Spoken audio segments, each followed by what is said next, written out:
On July the 5th, 2005, George Allen Smith IV vanished under suspicious circumstances during his honeymoon aboard Royal Caribbean's Brilliance of the Seas. What should have been a romantic Mediterranean cruise with his new wife, Jennifer Hagel-Smith, became one of the most infamous unsolved cases in modern cruise ship history. 2 decades later, the mystery of what happened to George remains unsolved, leaving 2 families, the Smiths and the Hagels, forever altered and locked in pursuit of justice, truth, and closure. George Smith, 26, and Jennifer Hagel, 25, had been together since 2002. They married in June of 2005 in a joyful celebration surrounded by family and friends.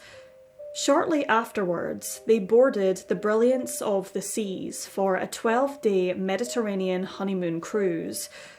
For the couple, the cruise promised romance and adventure, but just over halfway through their voyage, the dream ended in tragedy.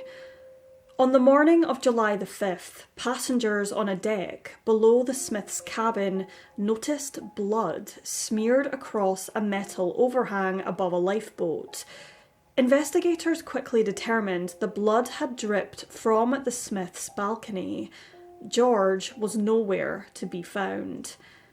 Royal Caribbean officials told Jennifer her husband had fallen overboard. His body was never recovered. From that moment, the story shifted from honeymoon bliss to an international mystery that would dominate headlines, courtroom battles, and family disputes for years to come. Piecing together the events of the night George disappeared has been challenging, with conflicting testimonies, missing evidence, and disputed investigations. On the evening of July the 4th, George and Jennifer dined together and later visited the ship's casino. Multiple witnesses reported both had been drinking rather heavily that night. According to defence lawyers for passengers later implicated in the case, George appeared, quote, bombed, and Jennifer was, quote, flirtatious, at one point allegedly being seen with another man. Accounts suggest the couple argued after leaving the casino. Jennifer, visibly upset and intoxicated, stormed out. She was later found passed out in a corridor by ship security at around 4:30 a.m. and was subsequently taken back to her cabin. George, meanwhile, was last seen with 4 young men from Brooklyn: Rusty Kaufman, Josh Askin, and brothers Greg and Zachary Rosenberg. Witnesses say the group were drinking shots of absinthe in the early hours of the morning. According to Kaufman's lawyers, the men helped George back to his cabin when he became too drunk to walk. But what happened inside the Smiths' cabin between 4 and 4:30 a.m. is the most hotly contested piece of the story. The strongest eyewitness account came from Cleet Hyman, a deputy police chief from California who was staying in the cabin next door. At around 4:05 a.m, he awoke to what sounded like a party in the Smiths' cabin, with voices cheering and urging someone to drink. Annoyed, he banged on the wall and even called security. Minutes later, Hyman heard an argument on the balcony involving multiple male voices. He described it as heated, but not a full fight. Eventually, he heard several men say goodnight and leave. Shortly afterward, he heard furniture scraping on the balcony, and then, suddenly, a loud, chilling noise. Quote, "We heard what I would have to describe as a horrific thud. The sound was so loud it reverberated through our cabin. My first thought was that somebody had fallen out on the balcony." This thud likely corresponded with the bloodstain discovered the next morning below George's cabin. Royal Caribbean immediately labelled George's death an accident, a position that infuriated the Smith family and raised suspicion. Jennifer herself later recalled how the ship's captain seemed more concerned with keeping the crew's schedule rather than a full investigation. The handling of the potential crime scene also became a major point of contention. George's cabin was not fully secured, and passengers and crew reportedly entered before law enforcement could examine it. The ship left Turkey within hours, limiting the ability of local police to collect evidence. Turkish investigators spent only 3 hours aboard, interviewing a handful of people and collecting some forensic samples. Crucially, they did not question key witnesses like Cleet Hyman.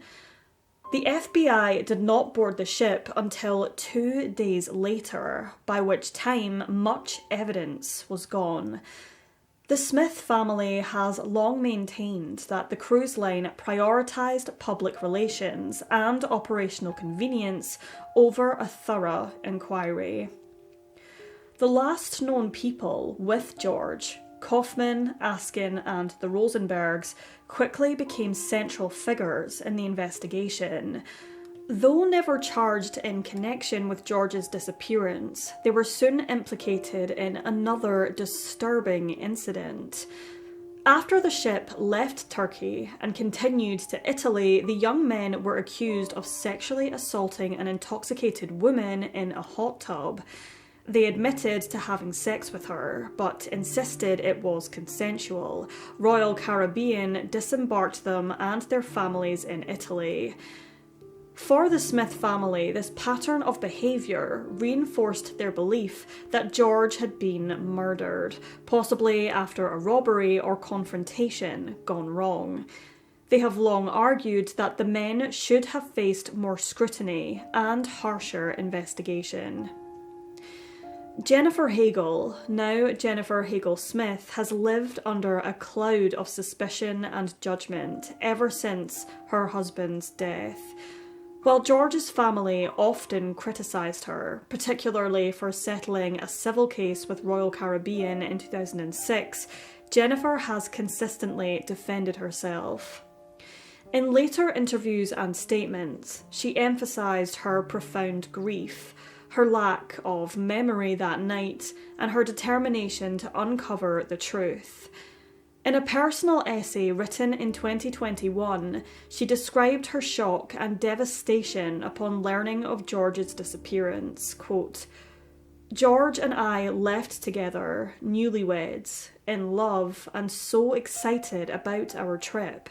Now I was flying home alone, a distraught and confused widow, and all of our lives would never be the same again."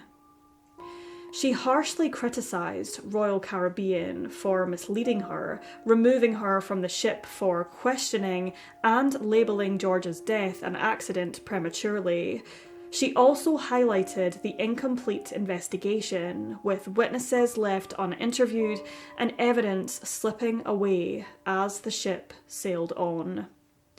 Jennifer continues to offer a $100,000 reward for information leading to arrests or convictions in George's case.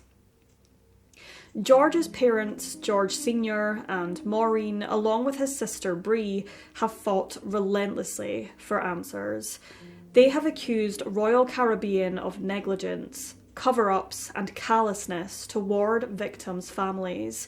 Bree has been outspoken in media interviews, vowing that the family will, quote, "never rest until justice is done." The Smiths also pressed for legislation to improve cruise ship safety and accountability. Their advocacy contributed to greater public awareness of how crimes at sea are investigated, or, too often, mishandled. The FBI led the official investigation for years, but ultimately closed the case without filing any charges. While some agents reportedly considered George's death suspicious, no definitive evidence tied anyone to foul play. Theories remain divided. An accidental fall. George, drunk and unsteady, may have fallen overboard of his own volition. Robbery gone wrong. The young men last seen with him may have tried to take money or valuables, leading to a fatal confrontation. Fight or foul play. The noises and thuds heard by Hyman suggested George may have been pushed or struck before falling from the balcony. Without a body, conclusive forensic evidence, or a confession, the truth has remained elusive. George Smith's disappearance is sadly not an isolated case. It highlighted systemic problems with cruise ship crime reporting, jurisdictional challenges, and corporate transparency. When crimes occur at sea, the question of which country has authority often delays or complicates investigations. Cruise lines have strong incentives to minimise bad publicity, which can lead to premature conclusions, incomplete cooperation, and poor evidence preservation. The Smith case helped push for legislative reforms, including the Cruise Vessel Security and Safety Act of 2010, which requires cruise ships to improve reporting, install security measures like peepholes and rails, and preserve evidence more carefully. For those who knew George Smith, the legal battles and public speculation obscure the most important truth. A vibrant young man with a zest for life is no longer here. Jennifer remembers him as compassionate, witty, and deeply loved by friends and family. His parents and sister speak of their loss with raw grief, compounded by the lack of closure. 20 years later, George's disappearance remains an open wound. To his family, he was not just the subject of a sensational mystery, but a beloved son, brother, and husband. Until the truth emerges, the mystery of George Smith will remain suspended at sea, a haunting reminder of how a dream honeymoon became a nightmare with no end.